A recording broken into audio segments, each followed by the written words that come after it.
Por que eu pergunto isso? Aham. Porque se a Bíblia, teoricamente, a maior parte, o conteúdo é o mesmo, aonde está a parte em que pode-se construir imagens, pode-se ter imagens nos templos, que a gente vê isso muito na Igreja Católica, né? Eu convivi, eu sempre fui na igreja, eu casei na Igreja Católica. Então, antes eu via tudo aquilo, eu não tinha o entendimento. Quando eu passei a ler a Bíblia, para mim ficou claro de que eu não deveria ter aquelas imagens na minha casa, em que eu não deveria ter no templo que eu frequento. Mas qual é a explicação lógica, embasada na Bíblia, de que aquilo está tudo bem, que aquilo faz parte, né, do que Deus pede para nós? Eu não encontrei isso. Entendi. Eu vou te dar a resposta em 3 níveis. E eu perguntei para um padre, o padre me explicou da seguinte... Fale você primeiro. Não, por favor, pode ir lá. Ele falou, olha, mas a gente coloca lá, a gente não está lá venerando, estamos lá para a nossa lembrança de pessoas que seguiram a Deus, de que foram exemplos de um ser humano em que a gente pode se inspirar. Mas a gente não deve se inspirar exatamente em Deus. Em Deus, em Jesus? A explicação, por isso que eu falei que é em 3 níveis, eles fazem uma diferença entre venerar e adorar. Isso. No catecismo diz que as imagens não são para ser adoradas, mas veneradas. Mas quando a gente está de joelhos ali pedindo, interceda por mim, se eu posso falar diretamente com o Pai, porque eu vou pedir para alguém interceder e estar ali no meio? Para mim, não parece... Não faz sentido. Eu vou te dar uma explicação oficial da igreja e por que eu discordo respeitosamente dela. Nessa questão do venerar e adorar, eles vão dar a seguinte argumentação para você, mas eu respeito, mas discordo. A questão é o seguinte, você às vezes não coloca no celular lá a foto de sua família? Você não está adorando, está venerando. É uma forma de lembrar da sua mãe e tal, saudade, olhar lá as fotos na capa do WhatsApp, do celular, a gente coloca às vezes assim, né? Para eles é isso. Então, quando eu vejo aquela imagem ali, está me remetendo a algo superior. Na igreja ortodoxa, é até interessante. Eles usam apenas ícones. Eles não usam imagens de gesso. Se você for uma igreja lá na Turquia, por exemplo, alguma igreja cristã na Grécia, essas igrejas ortodoxas, eles têm umas imagens até feias, porque eles falam que o objetivo da imagem não é ser um fim em si mesmo, ela não pode ser bonita. Agora, por que eu discordo muito respeitosamente disso? Eu discordo pelo seguinte, a Igreja Católica ela tem uma coisa a favor dela. Ela não alterou o texto bíblico ao longo dos anos. Porque se a Igreja Católica tivesse alterado o texto bíblico ao longo dos anos, essas coisas não estariam proibidas na Bíblia até hoje, porque antes de surgir o protestantismo, em 1517, os rolos da Bíblia ficavam com padres e judeus maçoretas da Idade Média. Sim. Se eles houvessem mudado, hoje a gente teria visto a mudança principalmente pela papirologia, então eles não mudaram. E por que não mudaram? Aí que tem a questão. Você terminou sua pergunta com uma expressão baseado na Bíblia. Não existe na tradição católica essa expressão baseado na Bíblia. De uns tempos para cá, muitos católicos estão se voltando para o estudo da Bíblia, mas isso de um tempo para cá, ou mais propriamente a partir do Concílio Vaticano II, quando você tem lá o documento Dei Verbum, que é sobre a Bíblia Sagrada. Antigamente a gente ia na igreja, não entendia nem o que eles estavam falando, né? Exatamente. É tudo em latim, né? Acabou isso. Então, mas do Concílio Vaticano II, de 64 para trás, a igreja não precisava da Bíblia para basear as doutrinas dela, os ensinamentos dela, por uma questão muito simples. Ela tinha a autoridade papal. Uma dos dogmas católicos é o que o Papa fala ex cátedra, que em latim significa aquele que ele fala sentado na sua cadeira de pontífice. Ele é o vicarius filii Dei. Gente, então não precisa. A esposa dele está aqui. Ele fala assim com essas palavras difíceis em casa também? Nossa! Tem que ter um aplicativo tradutor assim? Mas eu explico fácil. Esse ex cátedra é o seguinte, da cadeira. Então, o vicarius filii Dei significa substituto do Filho de Deus. É um dos títulos papais. Então, o que ele fala sentado na cadeira de papa é como se fosse o próprio apóstolo Pedro inspirado por Deus falando. Então, se o papa decretar amanhã na cadeira dele que todo católico tem que vestir preto, virou doutrina da igreja. Virou lei. Quando Martinho Lutero, em 1517, levanta contra a igreja, uma das coisas que ele levanta contra a igreja, além das indulgências, era justamente essa autoridade papal que colocava a palavra do homem acima da palavra de Deus. Por isso que o lema da Reforma Protestante era sola Scriptura, só a Bíblia. Sola Scriptura, sola Gratia, sola Fidei. Só a Escritura, só a graça, só a fé.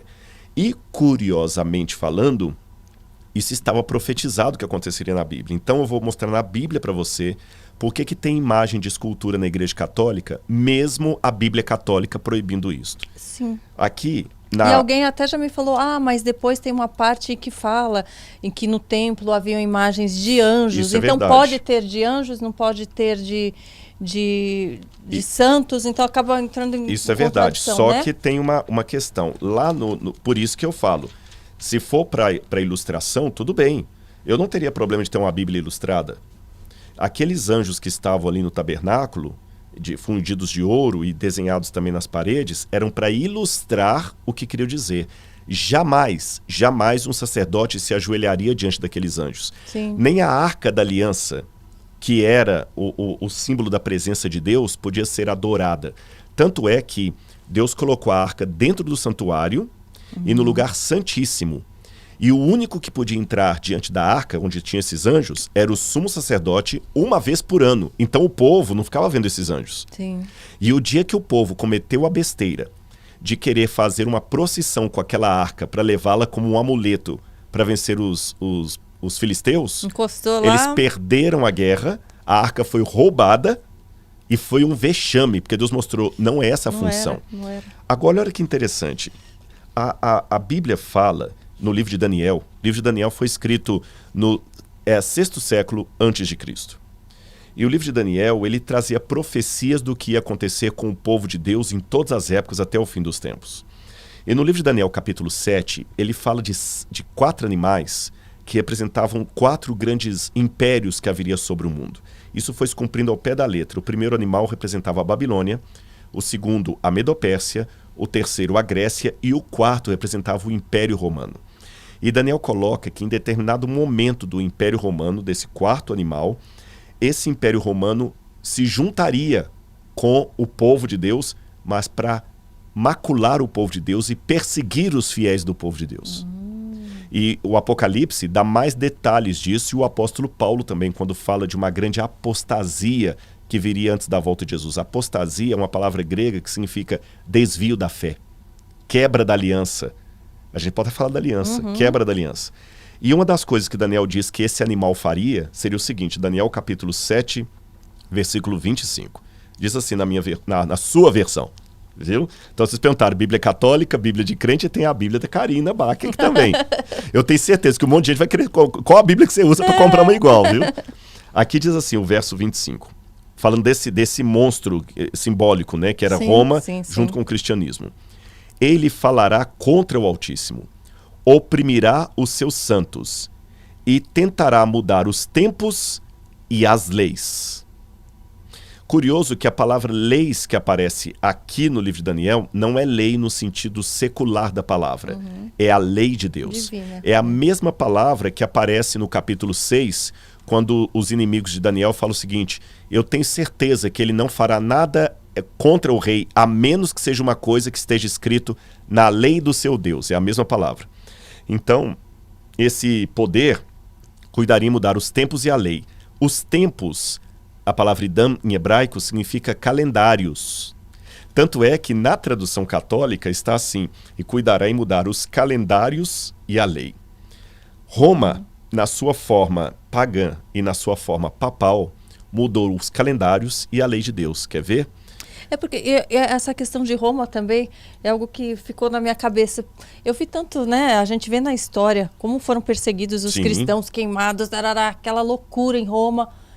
E como, de repente, Roma se tornou, né, a base do cristianismo ocidental. Por que foi escolhido lá um lugar onde o povo foi caçado, queimado? Tudo isso aconteceu pela suposta conversão de um homem chamado Constantino. No ano 313 depois de Cristo, Constantino, eu não esqueci a questão do calendário e sim, a lei, não. Sim, tem uma surpresa aqui, ó. Não, eu já tenho umas 5 perguntas só dessa frase que você falou. Mas vai ser até bom, atrás. porque esse aqui vai explicar o motivo. O Constantino... Já avisa lá em casa que eu vou chegar mais tarde, pede pro Henrico ficar nos meus pais. Ou colocar alguma coisa no micro-ondas lá. É. Mas então vamos lá. O Constantino, ele estava lutando pelo poder em Roma. Roma tinha ficado muito grande e tinha perdido um pouco a força ali. Aí tinha um imperador chamado Diocleciano, que acabou aposentando, o único imperador romano que aposentou. E na briga pelo poder, Constantino foi, e ele sabia que os cristãos na época eram uma força muito grande. Há inclusive uma frase atribuída a Tertuliano que diz que o sangue dos cristãos era como semente. Dá para entender o significado. Uhum. O sangue dos cristãos é como semente. Quanto mais mata, mais surge. Então Constantino, no ano 313... ele teve uma estratégia política. Ele estava passando a ponte do rio Milvia com os soldados dele para lutar contra Maxêncio pelo poder. Aí Constantino caiu do cavalo e ficou assim, estou tendo uma visão.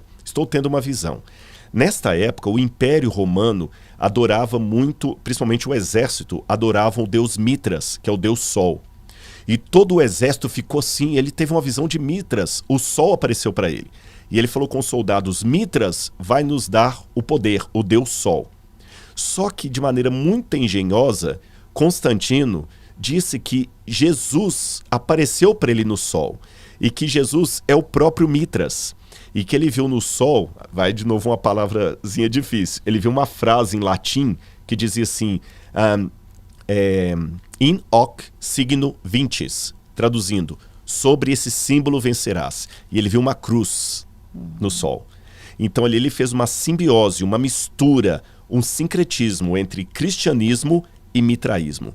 Ele deu liberdade de culto aos cristãos, proibiu as perseguições aos cristãos, elevou o cristianismo à religião estatal, pegou várias basílicas. O que eram basílicas? Templos pagãos de Roma, e transformou essas basílicas em basílicas cristãs. Quem já foi para a Itália já deve ter visto muito dessas basílicas. Elas têm um panteão lá dessa época que você vê que é uma coisa estrondosa. Nos nichos que estavam os deuses pagãos, ele tirou e colocou imagens de santos. E Constantino começou uma mudança. E a igreja cristã, que até então era apostólica, agora se tornou apostólica romana. E nessas mudanças, Roma foi mudando muita coisa. Tudo isso estava profetizado na Bíblia.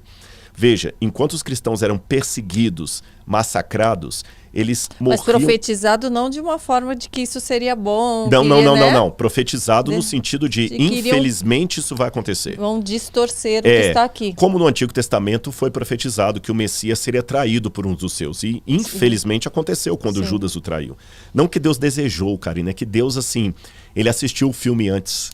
E ele dá o spoiler daquilo que é importante saber. Assim que ele assiste. O nosso também, né? Por isso que ele vai nos avisando, gente. Olha, cuidado. Vocês estão perdendo os avisos importantes, hein?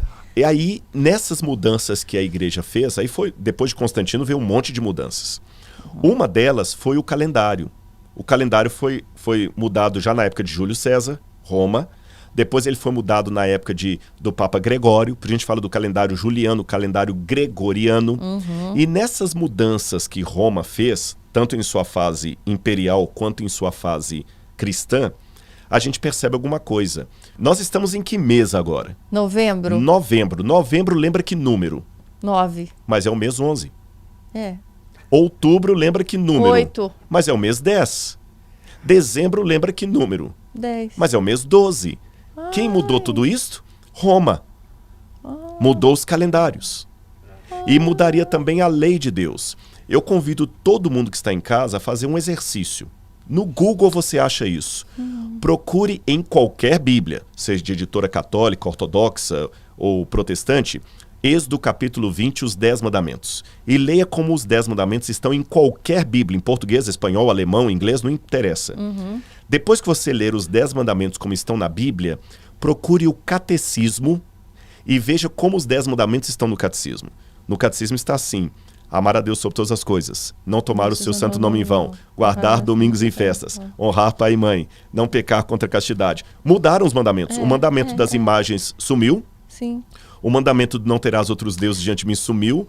O sábado foi trocado pelo domingo, Sim. exatamente como Daniel 7:25 disse que aconteceria. Cuidará em mudar os calendários e a lei.